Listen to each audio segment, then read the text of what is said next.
ನಾನು ಮಹೇಶ್ ಶೆಟ್ಟಿ ತಿಮರೋಡಿ.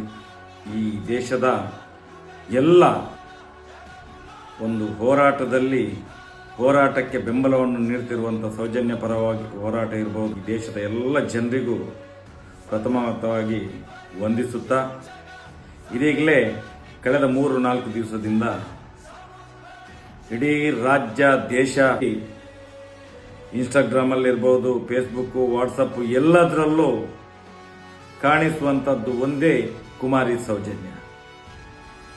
ಇದು ಕಳೆದ 13 ವರ್ಷದ ಹೋರಾಟದ ಫಲಶ್ರುತಿ. ಇವತ್ತು ಸೌಜನ್ಯಳು ಎಲ್ಲರ ಮನೆಯ ಮಾತಾಗಿ ಮಾತಾಡಲಿಕ್ಕೆ ಪ್ರಾರಂಭ ಮಾಡಿದಳು ಅಂತ ಹೇಳಿದರೆ, ಇವತ್ತು ಮುಂದಿನ ದಿನಗಳಲ್ಲಿ ನ್ಯಾಯ ಬಹಳಷ್ಟು ಸನ್ನಿಹಿತವಾಗಿದೆ ಅನ್ನುವುದಕ್ಕೆ ಒಂದು ಉದಾಹರಣೆ. ಶಮೀರ್ ಅಂತ ಒಬ್ಬ ಹುಡುಗ ಒಂದು ವಿಡಿಯೋ ಮಾಡಿಬಿಡ್ತಾರೆ.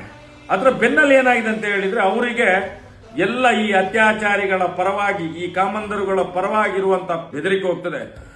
ಲೀಗಲ್ ಟೀಮ್ ಇಂದ ನಿನ್ಗೆ ನೋಟಿಸ್ ಬಿಡ್ತೇವೆ, ಅದು ಮಾಡ್ತೇವೆ, ಇದು ಮಾಡ್ತೇವೆ ಅಂತೇಳಿ ಇವ್ರಿಗೆ ಎಲ್ಲ ದಿಕ್ಕಿಂದ ಕಿರಿಕಿರಾಗಿ ನಿಲ್ಲಿಸ್ಬಿಟ್ರು. ಪುನಃ ಆ ಒಂದು ವಿಡಿಯೋವನ್ನು ಪ್ಲೇ ಮಾಡ್ತಾರೆ. ಈಗ ಈ ಹೊತ್ತಿಗೆ ಆಗುವಾಗ ಅದು 1 ಕೋಟಿಗಿಂತ ಮೇಲೆ ಹೋಗಿದೆ. 1 ಕೋಟಿಗಿಂತ ಮೇಲೆ ಹೋಗಿ ಆಯ್ತದು.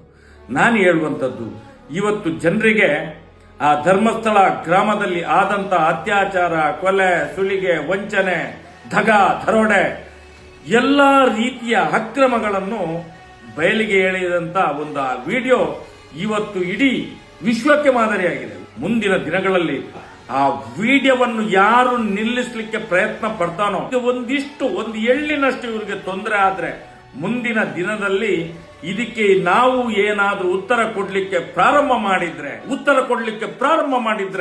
ಸೌಜನ್ಯ ಪರ ಹೋರಾಟಗಾರರು ಪ್ರಾರಂಭ ಮಾಡಿದ್ರೆ ಈ ರಾಜ್ಯದ ಸರ್ಕಾರವೇ ನೇರ ಹೊಣೆಗಾರಿಕೆ ಆಗ್ತದೆ, ಪೊಲೀಸ್ ಇಲಾಖೆ ಹೊಣೆಗಾರಿಕೆ ಆಗ್ತದೆ, ಈ ರಾಜ್ಯದ ಕಾನೂನಿನ ಸುವ್ಯವಸ್ಥೆ ಇದಕ್ಕೆ ಹೊಣೆಗಾರಿಕೆ ಆಗ್ತದೆ.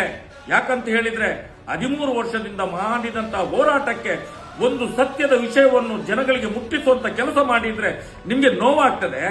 ನಿಮ್ಗೆ ಹಸಿ 17 ವರ್ಷದ ಹೆಣ್ಣು ಮಗಳನ್ನು ಅತ್ಯಾಚಾರ ಮಾಡಿ ಕೊಲೆ ಮಾಡಿ ತಿಂದು ತೇಗುವಾಗ ನಿಮ್ಗೆ ನೋವಾಗ್ಲಿಲ್ಲ? ನಿಮ್ಗೆ ಪಾಪಿಗಳಿಗೆ ಅಮ್ಮ ಮೌನ ಮುಂದಿನ ದಿನಗಳಲ್ಲಿ ಕ್ರಾಂತಿ ಆಗ್ತದೆ. ಎಚ್ಚರ ಇರಲಿ.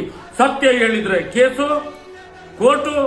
ಮುಂದಿನ ದಿನಗಳಲ್ಲಿ ಯಾರ್ಯಾರು ಅತ್ಯಾಚಾರ ಮಾಡ್ತಾರ ರಸ್ತೆಯಲ್ಲಿ ಬಂದು ಖಂಡಿತ ಹೇಳ್ತಾರೆ ನಾವೇ ಮಾಡಿದ್ದು ಅಂತೇಳಿ. ನೋಡ್ಬೇಕಾದ್ರೆ ಎಚ್ಚರಿಕೆಯ ಕರೆಗಂಟೆ ಇದು.